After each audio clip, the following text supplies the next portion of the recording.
Ja, Danilo, ganz herzlichen Dank. Danilo, merci. Tu as été très rapide jusqu'à présent ce matin. Je crois qu'on a même gagné du temps sur le programme prévu. Je vais essayer de me tenir aux 30 minutes prévues. D'abord, une remarque personnelle. Suzanne a rédigé son message. J'ai vu que l'intérêt... Suzanne, à l'époque où j'ai été élu, je l'ai rencontrée et m'a dit « Ouais, c'est toi le président, est-ce qu'on ne peut pas à nouveau faire une fête à Lucerne, à la gare ?» Et quand j'ai commencé au SEV en 2024, j'étais à Lucerne pour l'action SCV Bidelut et j'ai rencontré les collègues du dépôt. Après, j'ai vu un tram où il y avait en tête de la composition, il y avait un logo SEV et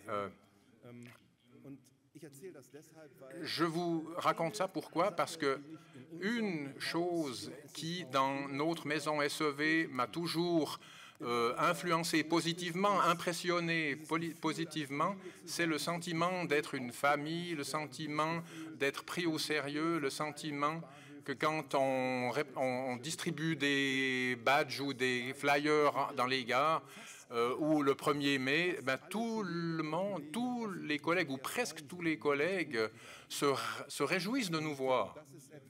Et ça, c'est quelque chose qui, nous, en tant que SEV, en tant que famille des transports publics, nous distingue cette culture positive. Et Sibylle l'a dit tout à l'heure, elle a un bon sentiment. Ça fait pas très longtemps qu'elle est parmi nous. Et je peux vous dire aussi, quelqu'un qui vient de l'extérieur, eh ben, c'est super dans cette organisation de pouvoir y travailler. Et c'est pour ça que j'ai voulu vous dire cela en début de mon exposé. Chers et chers collègues, chers amis, chers invités, la vision du monde la plus dangereuse est celle de ceux qui n'ont jamais véritablement regardé le monde. Ça, c'est Alexander von Humboldt qui l'a dit. Et s'il ne l'avait pas dit, ben, il aurait dû le dire. Nous sommes ceux qui rendons le voyage possible, le chemin de fer, depuis le 19e siècle en Angleterre. Le chemin de fer a rapproché les êtres humains. Et ça c'est votre travail que vous faites avec fierté. J'aimerais aussi dire qu'aujourd'hui, c'est un peu l'esprit que moi je ressens quand je suis devant vous. Aujourd'hui, le cœur des transports publics bat ici dans cette salle.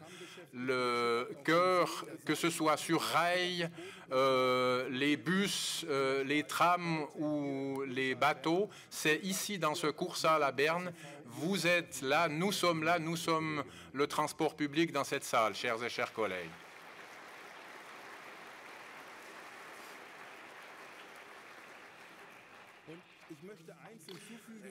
J'aimerais rajouter quelque chose. Quelques-uns parmi vous le savent, je suis très fan de littérature. Mark Twain est un de mes auteurs favoris et je sais que Danilo et moi, on est un petit peu fans de cet auteur. Et Mark Twain a écrit un livre qui s'appelle « Le voyage des innocents ». Et il a voyagé dans toute l'Europe et il a écrit la phrase suivante: « Les voyages sont dévastateurs pour les préjugés, pour la bigoterie et l'étroitesse d'esprit.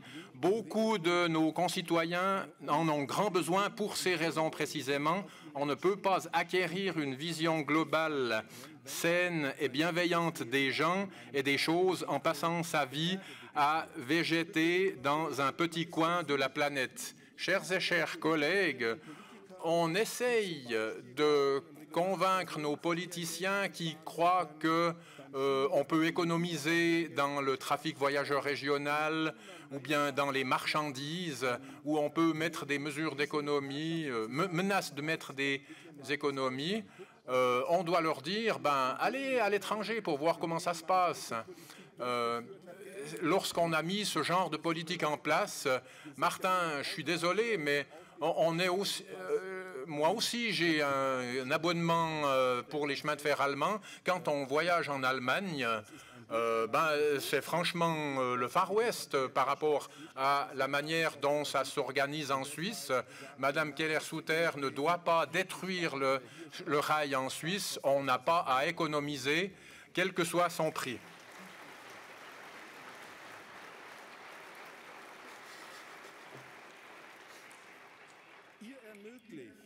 Et vous rendez le voyage possible, vous élargissez l'horizon de la population, vous reliez les personnes en Suisse et aussi à l'étranger, et ça de manière encore durable, ce qui n'est pas rien.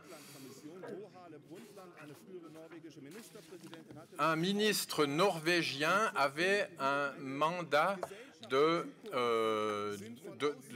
d'imaginer la société du futur et il a répondu qu'il y a 3 piliers. La première chose, c'est l'écologie, donc l'environnement. On doit effectivement prendre soin de notre environnement. Le deuxième point, c'est l'économie. Nous devons pouvoir payer, on doit aussi rendre les choses acceptables, payables.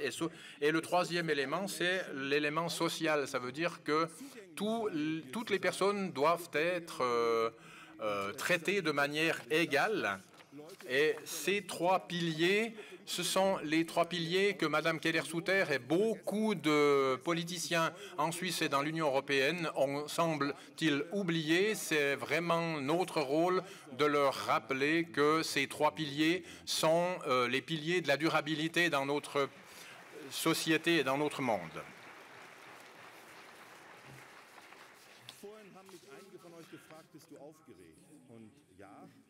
Quelques-uns m'ont posé la question si j'étais un peu énervé. Je dis oui, certaines choses m'énervent. 2 raisons. Pour aujourd'hui, je souhaite continuer de présider ce syndicat. Ça me rend un petit peu nerveux, mais ça me rend fier également. La question de comment est-ce qu'on veut faire à l'avenir être une voix pour les salariés du secteur, ça aussi, ça me rend un petit peu nerveux parce que c'est pas si facile. Et on a besoin aujourd'hui, on est là aujourd'hui pour fixer ces étapes suivantes. Nous, en tant que SEV, on doit aussi bouger. Ce n'est pas que la direction syndicale ou le comité se réunit pour simplement avoir le plaisir de se rencontrer. On a à influencer la politique pour que les choses aillent dans l'intérêt aussi des salariés. Les entreprises ne sont pas nécessairement prêtes à dialoguer avec nous. L'Union européenne fait pression également sur nos conditions d'engagement et salariales. Et pour moi, pour notre organisation, pour le SEV, la motivation principale, c'est que nous, SEV, on est véritablement le seul syndicat du personnel des transports publics dans ce pays et on doit être fort, on doit augmenter notre force et nos effectifs. Sinon, il n'y aura pas de protection pour les salariés du domaine. Et on doit influencer et convaincre chacune et chacun qui n'est pas encore membre de le devenir pour renforcer le syndicat.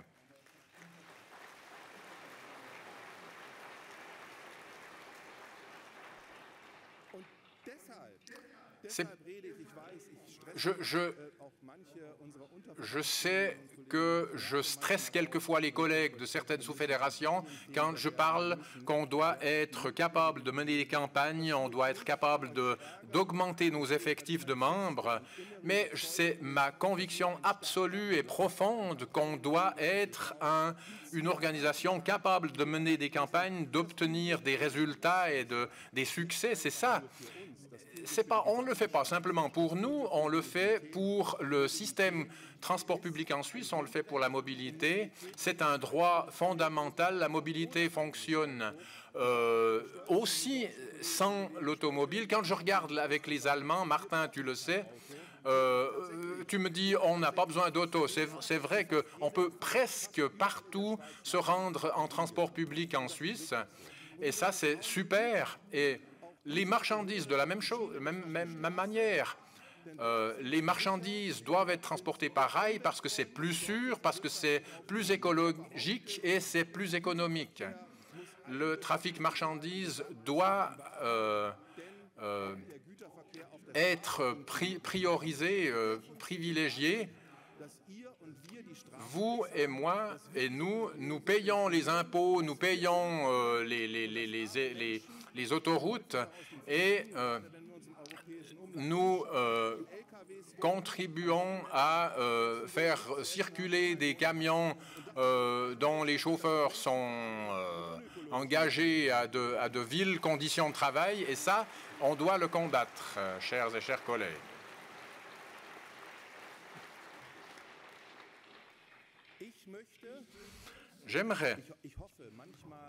J'espère, peut-être vous ressentez quelquefois, je suis fier de travailler pour vous et avec vous. J'aimerais que chacune et chacun dans cette salle, que vous soyez aussi fiers de cette organisation traditionnelle.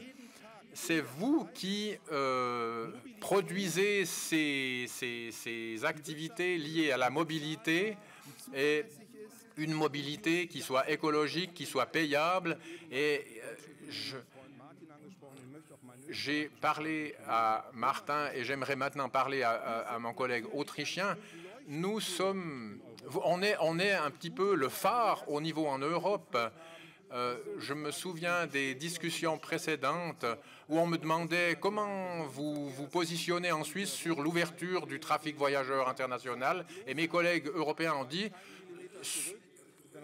ne bougez pas votre position, vous devez résister, vous êtes notre phare dans ce combat contre Bruxelles. Et le sens, c'était de dire, chers collègues, et j'aimerais vous dire, soyez fiers ici dans cette salle, vous êtes le phare au milieu de l'Europe pour la protection des transports publics et vous pouvez en être fiers.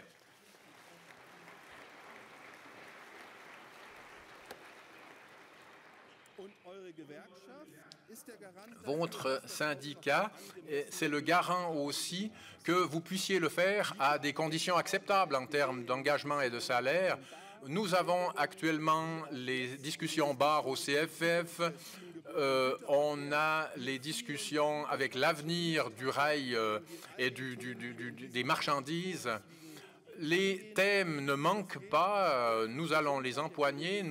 Pour la santé aussi des collègues dans les trams, les bus, sur les bateaux touristiques sur les lacs suisses et dans tous les domaines, y compris le personnel au sol de l'aviation, on s'engage sur tous les vecteurs de transport. Vous êtes ceux qui garantissez cette mobilité et nous sommes là pour vous défendre. Danilo et Peter m'avaient, pour la première fois quand j'ai commencé les discussions sur mon engagement au SEV,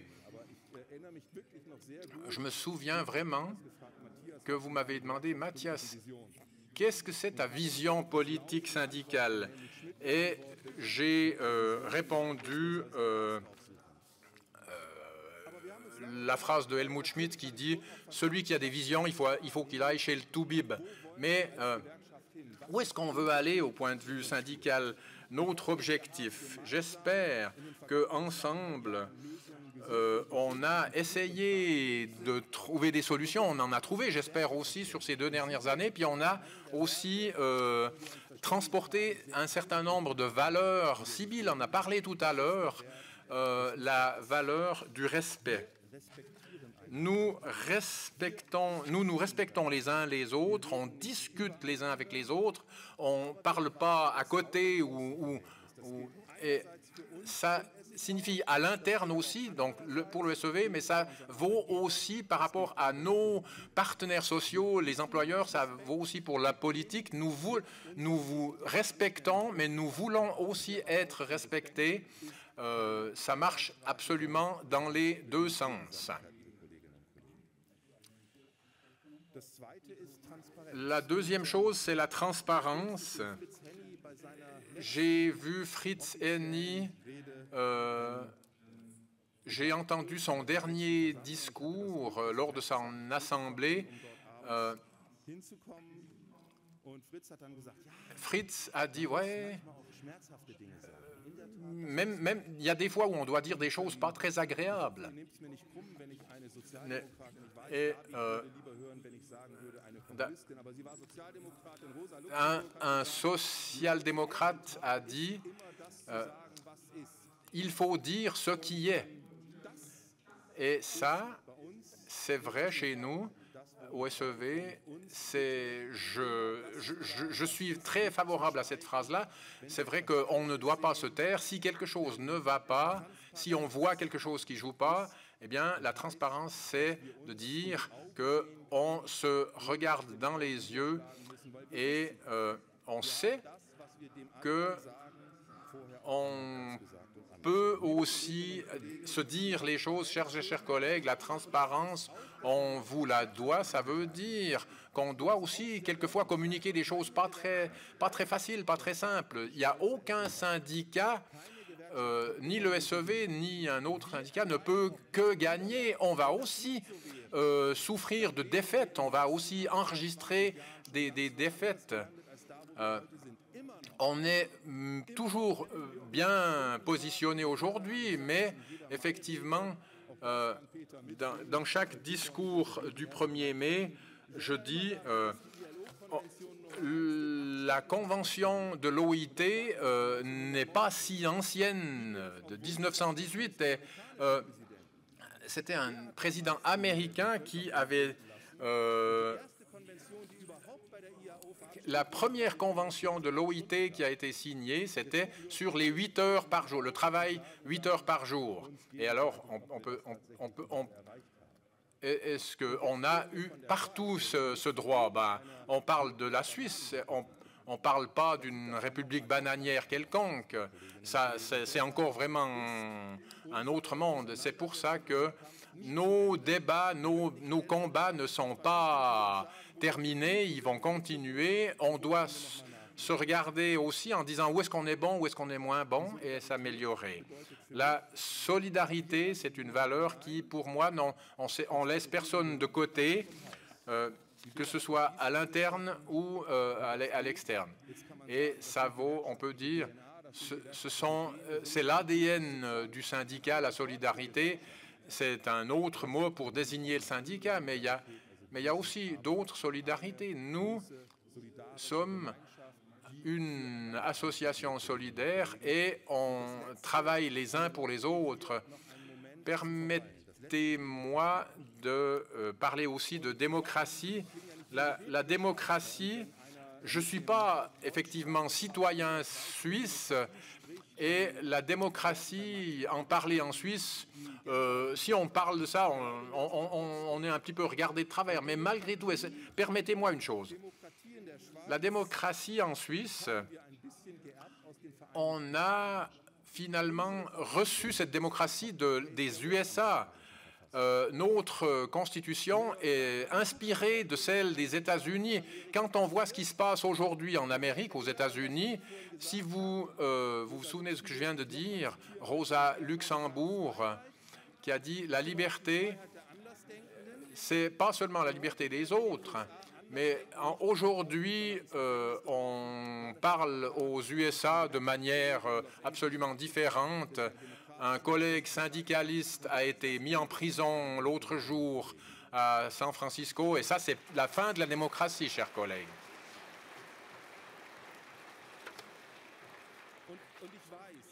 Et je sais, je ne veux pas non plus. J'ai parlé de transparence. Je sais que ce président est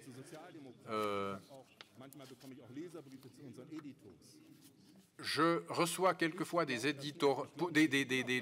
lettres de lecteurs suite à mes éditoriaux.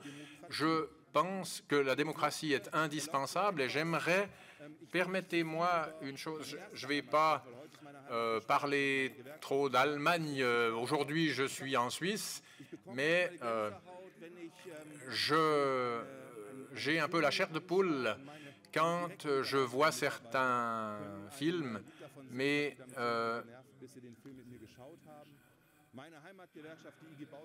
mon syndicat IG Bau avait tourné un film il y a longtemps et il s'agissait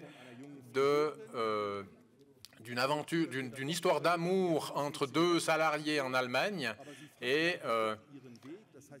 ils ont trouvé, le film se termine par un happy end et quelqu'un a parlé à l'époque où ce film a été tourné et c'est John Fitzgerald Kennedy, vous vous souvenez de sa phrase Ich bin ein Berliner au mur de Berlin, mais il a aussi parlé à une assemblée de mon syndicat d'Allemagne et j'aimerais vous citer ce qu'il a dit à l'époque en 1963.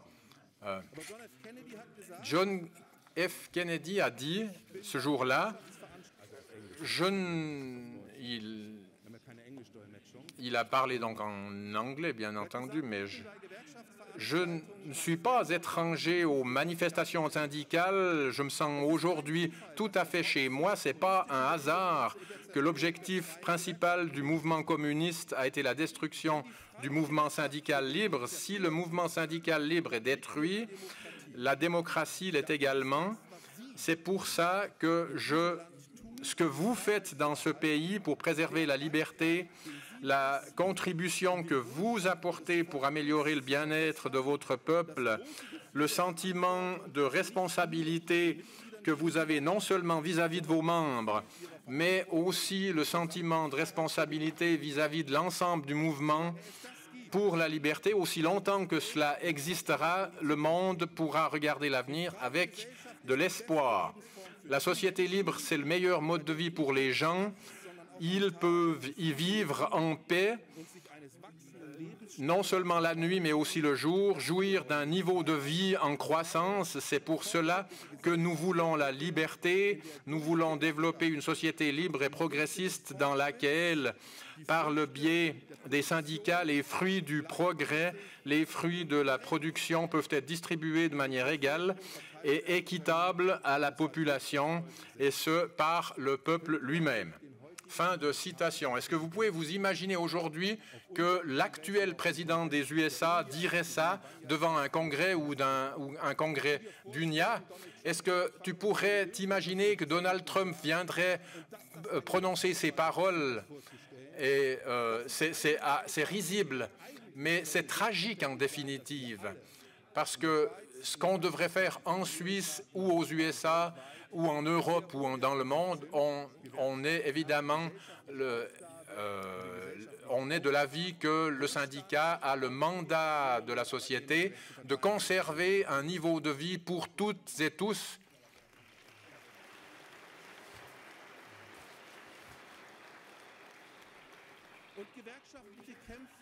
Les combats syndicaux d'une manière générale, que ce soit sur les chantiers Hier, j'ai été pour la première fois de la journée, j'ai été dans la sous-fédération des travaux. C'est aussi une partie de notre bien-être.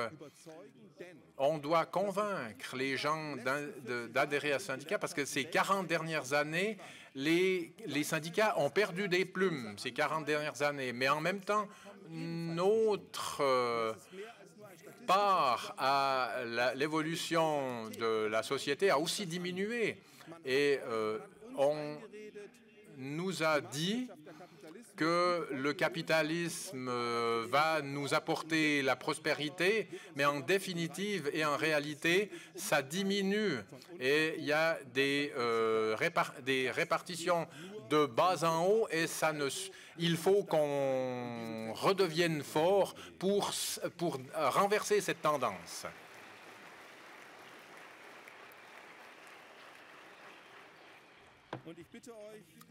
Je vous prie aussi de prendre en compte que le SEV, on est un syndicat, il n'y a pas un syndicat SEV pour les CFF, pour Cargo ou pour GATA ou pour une compagnie privée, il y a un SEV. On est tous ensemble en solidarité pour nos combats et pour les uns pour les autres. Et je veux dire encore une chose, un ami me disait, ouais, les syndicats, vous regardez un peu le nombril, vous ne servez pas à grand-chose. Vous êtes toujours contre tout. Vous protestez, vous essayez vous voulez batailler. Et moi, j'ai dit, je lui ai répondu, le SEV n'est pas politiquement engagé, mais au niveau de la politique des transports, nous défendons les transports publics. Quand Mme Keller-Souter veut économiser sur notre dos, on doit lui montrer qu'elle a tort. On n'est pas des Neinsager. On veut simplement donner de bonnes réponses pour plus de transports publics au lieu d'économiser. Et on est pour un financement à long terme et durable de ces transports publics. On est favorable au transfert modal des marchandises sur le rail et on est pour l'organisation des transports publics en tant que service public à la place de privatiser, de libéraliser.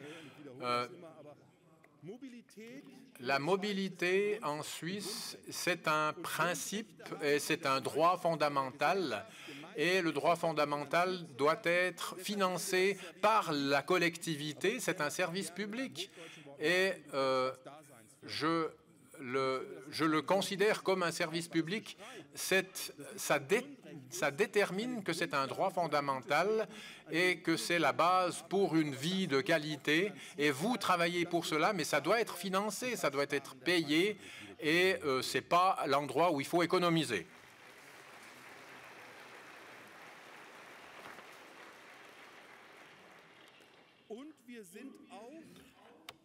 On est aussi favorable au respect pour le personnel à la place de regarder simplement les choses.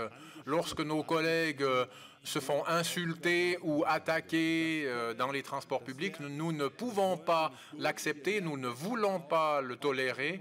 Et on veut aussi, lors de ce congrès, lancer cette campagne en faveur de la protection du personnel. Pour finir, naturellement, on est aussi favorable aux conditions d'engagement favorables pour les gens qui travaillent dans ces transports publics, de jour comme de nuit, et qui contribuent à transporter les personnes de A à B. On ne doit pas simplement prier pour que cela soit le cas. Vous l'avez mérité. Et pour terminer, la conclusion de mon discours porte sur quelque chose d'historique. Le SEV est très traditionnel, est influencé par les traditions.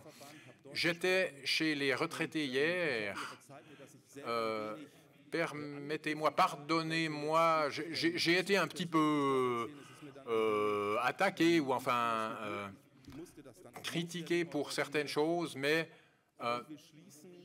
je voudrais conclure en vous chantant un petit texte. C'est une vieille chanson du mouvement ouvrier, une chanson qui décrit notre secteur finalement d'activité. On parle de roues, que ce soit les trams, les trains ou les bus, mais ça parle de roues. Et ça va être un mantra pour moi ces 4 prochaines années. Ce que je vais vous dire là, je vous le répéterai ces prochaines années. Ce que j'aimerais vous dire, je vous demande, en tant que direction syndicale ou en tant que comité, donnez-nous un mandat fort pour ces 4 prochaines années afin qu'on soit à la tête d'un syndicat fort pour contrer les essais politiques de destruction avec vous et pour vous. Et cette chanson s'appelle « Réveillez-vous, travailleurs » et reconnaissez votre puissance, votre force. Toutes les roues s'arrêtent de tourner si tu le veux, chers et chers collègues. Bonne journée, bon congrès.